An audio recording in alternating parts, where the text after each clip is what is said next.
रजनी, और कितनी देर लगाएगी? तेरे बापू कब से बैठे हैं, अब ले आ खाना। बस लाई माँ।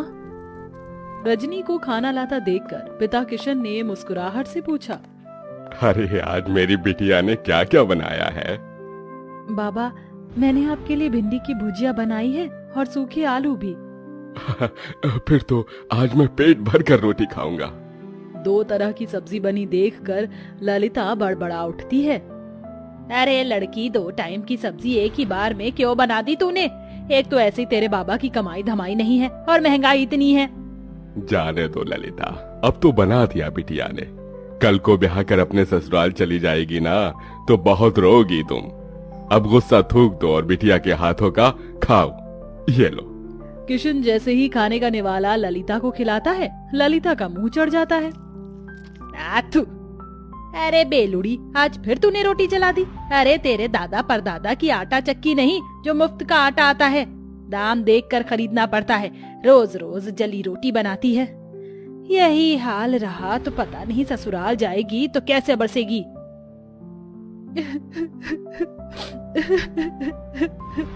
अरे बिटिया, तू रो क्यों रही है? तेरी माँ तेरे भले के लिए ही कह रही है ना। मैं क्या करूं बाबा, मैं इतनी कोशिश करती हूँ गोल रोटी बनाने की, मगर आड़ी टेढ़ी बन जाती है और जैसे जब तवे पर सेकती हूँ तो आग से जल जाती है। देख रजनी, कल तुझे देखने लड़के वाले आ रहे हैं। अच्छा खासा घर द्वार है उनका। मैं नहीं चाहती कि ये रिश्ता हमारे हाथ से जाए, समझी?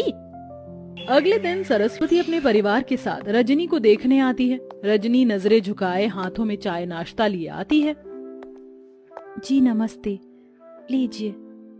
भाई वाह, ये समोसे और कचौरी तो बड़ी स्वाद भरी है। ललिता जी, किसने बनाया? जी ये समोसे कचौरी सब बिटिया ने बनाया है। अरे वाह, ये तो सोने पर सुहागा हो गया। रूप की धनी तो है ही, खाना बनाने में तो हलवाई जैसा हाथ पाया है। अब तो आप शहनाई बजाने में देर मत कीजिए। मुझे अपने शुभम के लिए आपकी रजनी पसंद है। लड़के वालों के जाते ही किशन ने कहा, क्या जरूरत थी भाग्यवान उनको झूठ बोलने की, और इससे तो एक रोटी तक नहीं बनती। अगर सच बोल देती ना तो वो लोग रिश्ता तोड़कर चले जाते, और इस तरह से इसका रिश्ता कहीं नहीं लगेगा। सारी जिंदगी कुंवारी बैठी रहेगी। अगर तुम्हारे पास लाखों का दहेज देने को हो तो ढूंढ लो नौकर चाकर वाला घर। अरे शादी के बाद ससुराल जाएगी तो धीरे धीरे सीख जाएगी। थोड़े दिन में रजनी ब्याह कर ससुराल आती है, जहाँ जेठानी चंद्रलेखा हुक्म चलाते हुए बोली, देवरानी जी, तुम पहली रसोई में मटर पनीर की सब्जी, छोले और मीठे में खीर बनाना, और पूरी की जगह पर रोटी बनाना। वो क्या है ना, हम सब रोटी खाने के शौकीन हैं। ये सुनकर गरीब रजनी दुविधा में आ जाती है और जैसे तैसे पहली रसोई की रीत निभाकर सबको परोसती है। रोटी का जला हाल देखकर सरस्वती ने कहा, रजनी बहू, ये कैसी जली पकी रोटी बनाई है? भट्टी में सेक कर लाई है क्या? वही तो माँ जी, ऐसी कोयले से काली रोटी तो कुत्ता भी ना खाए। अरे मैं तो गरीब घर की ये देख कर उठा लाई थी कि गरीब की बेटी को सुखी घर परिवार मिल जाएगा। जा चंद्रलेखा बहू, तू रोटी बना ला, क्योंकि इस गरीब की बेटी के तो बस की नहीं है एक रोटी भी बनाना। और तू मेरी गरीब बहू, जा जाकर इस रोटी को बाहर फेंक दे। सास से जली कटी सुनकर रजनी रोटी लेकर बाहर चली आई। मैं इस रोटी को फेंकूंगी नहीं, क्योंकि अन्न की बर्बादी होगी। किसी जरूरतमंद को दे देती हूँ। तभी एक उम्रदार बुढ़िया उसके पास चलकर आई। बेटी, रोटी खिला दो, बहुत भूखी हूँ। ये लो अम्मा, क्षमा करना, रोटी जरा जली हुई है और मेरे पास कोई सब्जी भी नहीं। मेरी पोटली में गुड़ है, उससे खा लूंगी। बुढ़िया हबड़ हबड़ कर रोटी खाने लगती है। तभी रजनी का परेशान चेहरा देखकर वो पूछती है, बेटिया तुम परेशान क्यों हो? अम्मा, मेरी लाख कोशिश करने के बाद भी मुझसे गोल और अच्छी रोटी नहीं बनती। मेरी जेठानी अच्छा खाना बनाती है, इसलिए रसोई पर एक अकेली उनका अधिकार जमा है। मेरी सास ने मुझे बहुत ताने दिए।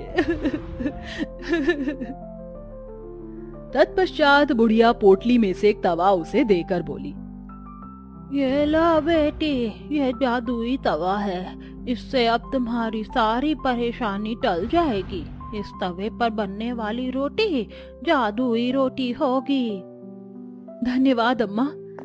रजनी बुढ़िया का दिया हुआ जादुई तवा घर लेकर आई और अपनी सास से निडर होकर कहा, माँ जी, रात की रसोई मैं पकाऊंगी। इस बार कोई भूल चूक नहीं होगी, वादा करती हूँ।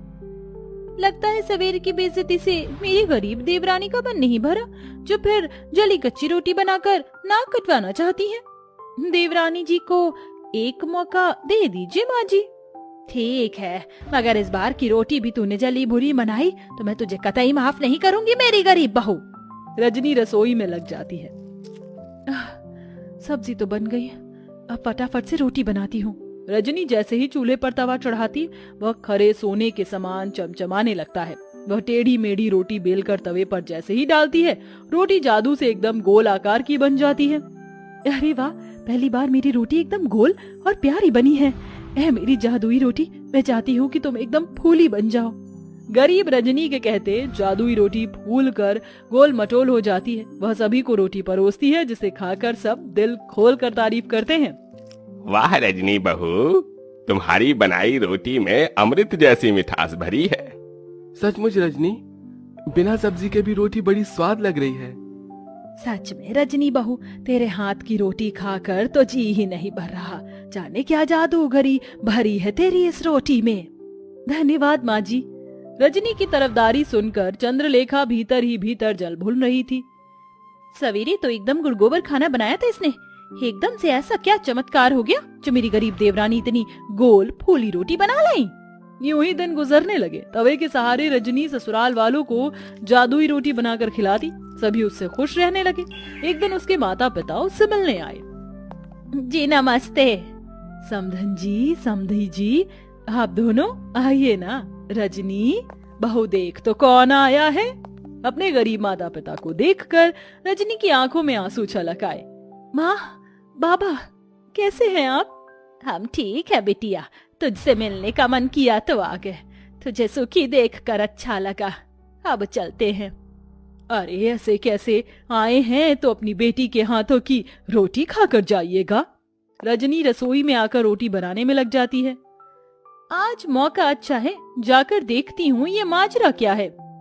चंद्रलेखा बहू, कहाँ जल्दी जाकर हल्दीराम से मिठाई समोसे ले आओ। जी माँ जी। इस गरीब देवरानी की किस्मत इतनी अच्छी है, आज भी बच गई। रजनी फट से अम्मा का दिया हुआ जादुई तवा चढ़ाती है। वह चमचमा उठता है। रजनी बेली हुई रोटी तवे पर डालकर कहती है, ऐ मेरी जादुई रोटी, खूब फूलो फलो। ये कहते ही चमत्कार से जादुई रोटी तवे पर फुदक फुदक कर फूल जाती है। तभी माँ ललिता रसोई में आ जाती है। माँ, तुमने मेरी जान निकाल दी। अरे वाह रजनी, तू तो बड़ी अच्छी रोटी बनाने लगी। तभी जादुई रोटी खुद पर इतराई और कहा, वो तो बनी ही थी, हम जादुई रोटी जो है। ये रोटी बोल रही है? हाँ माँ, क्योंकि ये सब जादुई अनोखी रोटी है। रजनी अपनी माँ को बूढ़ी अम्मा के बारे में सब बताती है, जिसे रसोई के बाहर कान लगाए खड़ी उसकी जेठानी चंद्रलेखा सुन लेती है। अच्छा जी, मेरी गरीब देवरानी की बनाई रोटी जादुई है। अब तो इसका पर्दाफाश मैं करूंगी। हाँ। चंद्रलेखा एक आदमी को पैसे देती, जो भिखारी का भेष धरे उसके दरवाजे पर आता है। बहन, 2 रोटी खिला दो, भूख लगी है, दया करो। रजनी को उस पर दया आ जाती है। ठीक है भैया, जरा देर ठहरो, मैं रोटी लाती हूँ। रजनी रसोई में आकर रोटी बनाती है। जल्दी जल्दी से रोटी बेलकर तवे पर डालती हूँ। वो बेचारा भिखारी कितना भूखा था। चलो मेरे प्यारे तवे, जल्दी से मुझे जादुई रोटी बनाकर दे दो। इतने में चंद्रलेखा सरस्वती को लेकर रसोई में आ जाती है, जहाँ बेलन खुद ही चल रहा था और जादुई रोटी अपने आप ही बन रही थी।